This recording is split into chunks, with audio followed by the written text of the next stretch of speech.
तुलसी माँ को जल देते समय बोलने चाहिए, यह 3 शब्द सभी मनोकामनाएं पूर्ण हो जाती हैं। आज की इस वीडियो में हम जानेंगे तुलसी माँ के पौधे को जल देते समय क्या बोलना चाहिए। एक बार की बात है, भगवान विष्णु आराम कर रहे थे, तभी वहाँ माँ लक्ष्मी आई और माँ लक्ष्मी ने भगवान विष्णु से तुलसी माँ को जल देने का महत्व पूछ लिया था। तब भगवान विष्णु ने उन्हें उसका महत्व सुना दिया था। आगे देवी माँ लक्ष्मी कहती हैं, हे स्वामी, आपने मुझे तुलसी माँ को जल देने का महत्व तो बता दिया है, किंतु अब मेरे मन में यह जानने की जिज्ञासा हो रही है कि तुलसी माँ को जल कैसे देना चाहिए। तुलसी माँ को जल देने की सर्वोत्तम विधि कौन सी है तथा तुलसी माँ को जल देने का मंत्र कौन सा है? कृपया आप मुझे इन सभी प्रश्नों का उत्तर दे। तब भगवान विष्णु देवी माँ लक्ष्मी से कहते हैं, हे प्रिय, जिस प्रकार से मैंने तुम्हें तुलसी माँ का महत्व सुनाया है, उसी प्रकार से तुलसी माँ को जल देते समय बोले जाने वाले मंत्र का भी बड़ा महत्व है। यह मंत्र केवल 3 शब्दों का है, किंतु इसका प्रभाव बहुत कल्याणकारी है। जो भी इंसान प्रतिदिन तुलसी माँ को जल देते समय अपने मुख से केवल यह 3 शब्द बोल देता है, तो साक्षात माँ लक्ष्मी उसके घर में प्रवेश करती है, उसकी दरिद्रता समाप्त हो जाती है, उसे धन धान्य की प्राप्ति होती है। वह मंत्र बताने से पूर्व मैं आपको तुलसी माँ के इस मंत्र का महत्व सुनाता हूँ। इस महत्व को सुन लेने मात्र से ही इंसान के समस्त पाप नष्ट हो जाते हैं। इसीलिए देवी लक्ष्मी, आप इस कथा को ध्यान से पूरा जरूर सुने। देवी माँ लक्ष्मी कहती है, हे प्रभु, मैं इस कथा को पूरा अवश्य सुनूंगी, आप मुझे तुलसी माँ के मंत्र का महत्व सुनाइए। भगवान विष्णु कहते हैं, हे देवी लक्ष्मी, दक्षिण में एक अत्यंत शोभायमान नगरी थी। उस नगरी में रमेश नाम का एक खोटी बुद्धि का ब्राह्मण रहता था। पापियों का तो वह शिरोमणि था। उसका जन्म एक ऐसे ब्राह्मण परिवार में हुआ था जो पाप कर्म करने वाले, शास्त्र ज्ञान से शून्य थे। वह जन्म से तो ब्राह्मण था, किंतु कर्म से वह अत्यंत दुराचारी था। वह ना पूजा पाठ करता, ना ध्यान करता, ना जप, ना हवन और ना ही मेहमानों का सत्कार करता था। उसके द्वार पर आए मेहमानों को बिना दान किए ही क्रूरता पूर्वक भगा देता था। स्त्री लंपट होने के कारण वह सदैव ही पराई स्त्रियों में आसक्त रहता था। उसे मदिरापान करने की भी आदत थी। साथ ही वह मांस खाया करता था। वह दिन में खेत में काम करके पत्ते बेचकर जीविका चलाया करता था और रात में वेश्याओं का सेवन करता था। इस प्रकार से उस ब्राह्मण ने अनेक वर्षों तक जीवन व्यतीत किया। फिर एक दिन वह दुर्बुद्धि रमेश बेचने के लिए, पत्ते इकट्ठा करने के लिए एक ऋषि की वाटिका में घूमने लगा और पत्ते तोड़ने लगा। तभी एक काल रूपधारी काले सर्प ने उस ब्राह्मण को काट लिया और उसी समय पर उसकी मृत्यु हो गई। उसके बाद 2 यम के दूत उसे लेने के लिए उस स्थान पर प्रकट हुए और उसे उठाकर यमलोक ले जाने लगे। मार्ग में वह यम दूतों के सामने बहुत विलाप करने लगा, हे दूतों, मुझे कहाँ ले जा रहे हो? मुझे छोड़ दो, मेरे प्राण बख्श दो। किंतु यमदूत उसे यह कहते हुए ले जाने लगे, अरे दुष्ट ब्राह्मण, तेरे पाप कर्मों के कारण तुझे सांप ने काट लिया है। अब यमदेव तुझे अवश्य घोर नरक में डाल देंगे। फिर यम के दूत उस ब्राह्मण को लेकर यमलोक पहुँचते हैं और यमदेव के सामने खड़े हो जाते हैं। चित्रगुप्त उस ब्राह्मण का लेखा जोखा निकालते हैं और यमदेव से कहते हैं, हे धर्मराज, इस ब्राह्मण ने बचपन से लेकर मृत्यु तक पाप ही पाप किया है। इसने कभी कोई पुण्य का काम नहीं किया है। फिर धर्मराज अपने दूतों से कहते हैं, हे दूतों, इस घोर पाप करने वाले ब्राह्मण को उठाकर ले जाओ और इसे नरक में डाल दो। फिर यम के दूत उस ब्राह्मण को ले जाते हैं और नरक की भयंकर अग्नि में धकेल देते हैं। अनेक वर्षों तक नरक में सजा भुगतने के बाद उस ब्राह्मण को दूसरे जन्म में एक बैल का शरीर मिलता है। बैल का जन्म पाकर वह बोझ उठाने का काम करने लगा। उसका मालिक उससे दिन रात काम करवाने लगा। फिर जब उस बैल की शक्ति कम हुई तो उसके मालिक ने उसे एक लंगड़े आदमी को बेच दिया।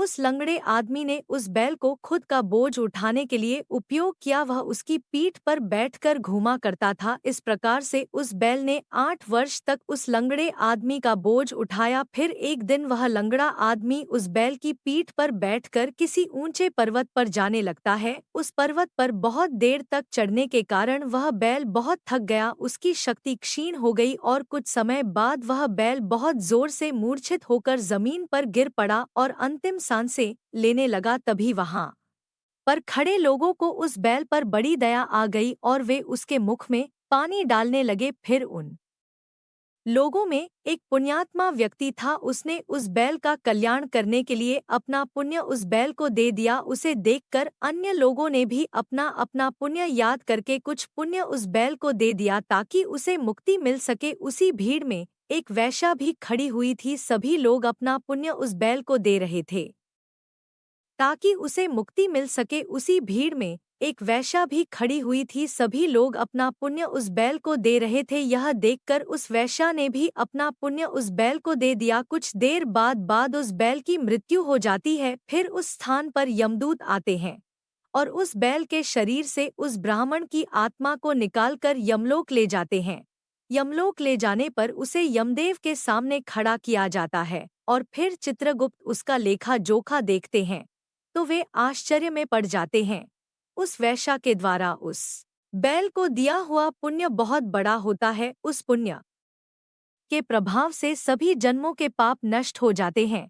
फिर देव उस ब्राह्मण के सभी पाप क्षमा करते हैं और कहते हैं, हे ब्राह्मण, उस वेश्या ने तुझे अपना पुण्य देकर तुझ पर उपकार किया है। केवल उसी के पुण्य के कारण तुम्हारे सब जन्मों के पाप नष्ट हो गए हैं।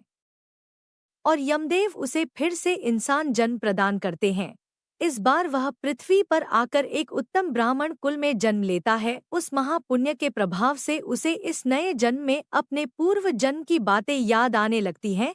जब वह ब्राह्मण बड़ा हो जाता है तो उसे याद आता है कि पिछले जन्म में जब वह बैल था तब एक वेश्या ने उसे उसका पुण्य दे दिया था। इसीलिए उसके मन में उस वेश्या के बारे में जानने की इच्छा होती है और उस महापुण्य के बारे में जानने के लिए उस वेश्या का पता लगाकर उसे ढूंढते हुए उसके नगर में चला जाता है। वह वेश्या अब बूढ़ी हो चुकी थी। फिर जब उसे वह वेश्या मिल जाती है तो वह उसके सामने जाकर उसे बार बार प्रणाम करता है और उस वेश्या का धन्यवाद करने लगता है। वह वेश्या कहने लगती है, हे ब्राह्मण श्रेष्ठ, आप कौन है और किस कारण वश आप मुझ वेश्या को धन्यवाद दे रहे हैं?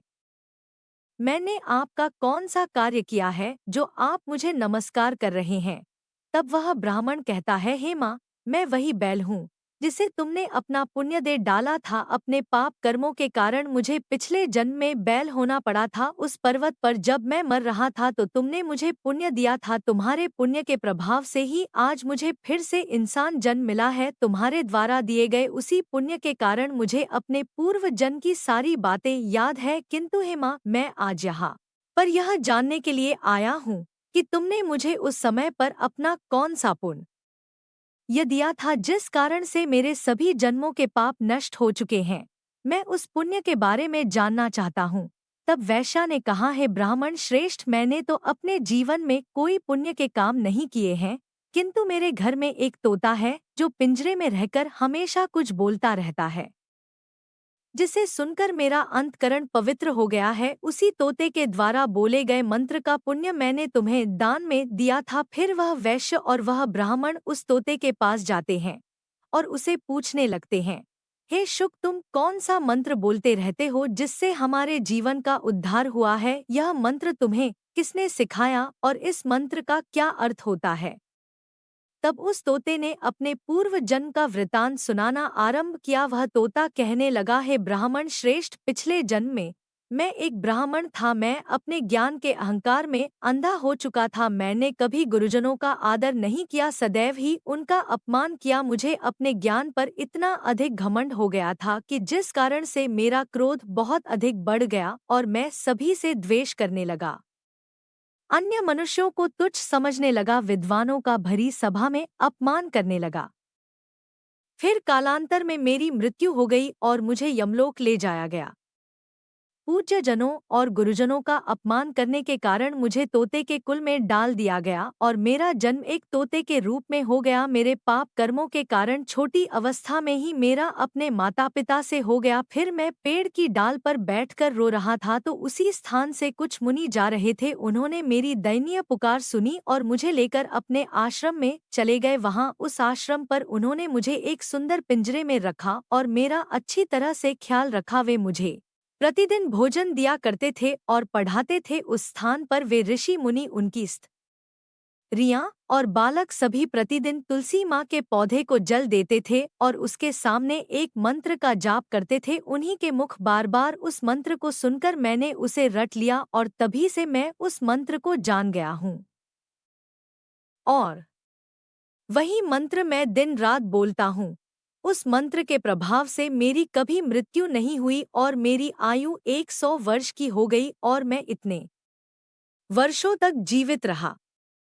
इसी बीच एक रात को एक चोर उस स्थान पर आ गया और उसने मुझे वहां से चुरा लिया और फिर इस वेश्या ने मुझे उस चोर से खरीद लिया। इस वेश्या के घर पर आने के बाद भी मैं उस मंत्र को बोलता रहता था, जिसे सुनकर इस वेश्या का मन भी पवित्र हो गया और वेश्या का काम छोड़कर भगवान विष्णु की भक्ति करने लगी। उसी मंत्र के प्रभाव से मेरे पूर्व जन्मों के सभी पाप नष्ट हो गए और उसी मंत्र के प्रभाव से इस वेश्या का भी अंतकरण पवित्र हो गया है। ब्राह्मण देवता, उसी मंत्र के पुण्य से आप भी पाप मुक्त हो गए हैं। इस प्रकार से तोते ने उस ब्राह्मण को और उस वैश्या को सारा वृतांत सुना दिया, जिसे सुनकर वह ब्राह्मण और वैश्या दोनों ही अत्यंत प्रसन्न हुए और फिर वे दोनों ही प्रतिदिन तुलसी माँ को जल देकर उस मंत्र का जाप करने लगे। फिर वह वैश्या और वह ब्राह्मण तीनों उस मंत्र के प्रभाव से दिव्य विमानों में बैठकर विष्णु लोक को चले गए। भगवान विष्णु कहते हैं, हे देवी माँ लक्ष्मी, देखा आपने, केवल तुलसी माँ के इस मंत्र के प्रभाव से उस तोते के, उस वैश्या के और उस ब्राह्मण के सभी पाप नष्ट हो गए हैं। इसीलिए प्रत्येक इंसान को रोज तुलसी माँ को जल देते समय इस एक मंत्र का उच्चारण अवश्य करना चाहिए। हे देवी, वह मंत्र इस प्रकार है, इसे तुम ध्यान से सुनो। ओम वृंदावन स्वाहा, ओम वृंदावन स्वाहा। भगवान विष्णु कहते हैं कि जो भी स्त्री प्रतिदिन तुलसी माँ के समक्ष इस मंत्र का उच्चारण करेगी वह सौभाग्यशाली बनेगी। जो भी पुरुष तुलसी माँ के सामने इस मंत्र का उच्चारण करेगा उसे अक्षय धन की प्राप्ति होगी। जिस घर के सामने प्रतिदिन तुलसी माँ की पूजा की जाएगी उस घर में साक्षात लक्ष्मी का वास होगा। जो भी तुलसी माँ के सामने इस मंत्र का उच्चारण करेगा उसे संपूर्ण सिद्धियां प्राप्त होगी। आई स्त्रियों को सदैव ही स्नान करके अपने बाल बांधकर मांग में सिंदूर भरकर प्रतिदिन तुलसी माँ को जल देना चाहिए और इस मंत्र का उच्चारण करना चाहिए। रोज तुलसी माँ के पौधे की परिक्रमा करना चाहिए, इससे सभी दोष नष्ट हो जाते हैं। प्रतिदिन शाम के समय तुलसी माँ के पास दीपक जलाना चाहिए। प्रतिदिन तुलसी माँ के पास दीपक जलाने से धन धान्य की प्राप्ति होती है। रात्रि में तुलसी माँ के पौधे को स्पर्श न करें और उसके पत्ते न तोड़ें, ऐसा करना अशुभ माना गया है। रात्रि में तुलसी माँ का पौधा निद्रा अवस्था में होता है, ऐसे में पत्ते तोड़ने पर पाप लगता है। गुरुवार के दिन तुलसी माँ के पौधे में कच्चा दूध अर्पित करें। इस प्रकार से भगवान विष्णु ने माँ लक्ष्मी को तुलसी माँ को जल देने के मंत्र का महत्व सुनाया है।